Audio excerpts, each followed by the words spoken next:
ওই দিন আমি আর কোচিং করাই নাই, আমারও ভালো লাগে নাই।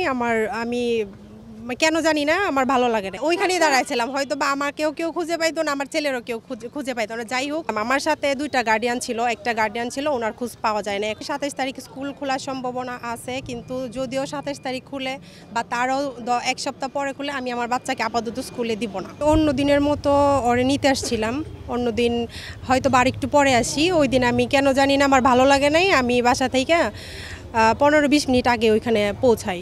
আমি ওই দোলনার কাছেই দাঁড়াইছিলাম, ওইখানেই দাঁড়াইছিলাম, হয়তো বা আমার কেউ খুঁজে পাইতো না, আমার ছেলেরও কেউ খুঁজে পাইতো না। যাই হোক, আল্লাহর অশেষ রহমত। হ্যাঁ, আমি ওইগুলা মনে করতেই চাই না। আমি 3 রাত যাবৎ ঘুমাইতে পারি না, আমার খাওয়া দাওয়া সব কিছু বন্ধ। ওর সাথের বাচ্চা, আমি যে গার্ডেন আমার সাথে দাঁড়াইছিল সেই নাই।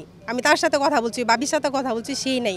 তার বাচ্চা আছে, উনি নাই, উনি নিখোঁজ। আমি খবরে দেখতেছি, হ্যাঁ, ওনার কোনো কিছুই পাওয়া যায় না। এগুলা আমি ভাষায় প্রকাশ করার মতো না।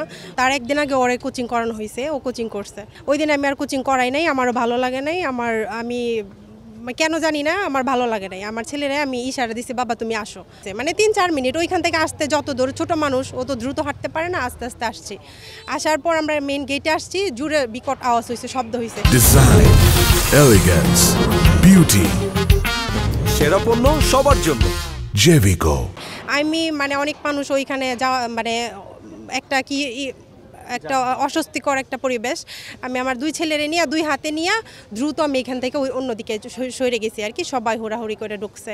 আমার সাথে 2টা গার্ডিয়ান ছিল, একটা গার্ডিয়ান ছিল, ওনার খোঁজ পাওয়া যায় না এখন আমি যতদূর শুনছি। আমার ওইখানে বাচ্চারা খেলা করতেছিল দোলনার মধ্যে, তাদেরও খোঁজ পাওয়া যায় নাই শুনছি। এখন আমি শুনছি 27 তারিখ স্কুল খোলার সম্ভাবনা আছে, কিন্তু যদিও 27 তারিখ খুলে বা তারও 1 সপ্তাহ পরে খুলে, আমি আমার বাচ্চাকে আপাতত স্কুলে দিব না।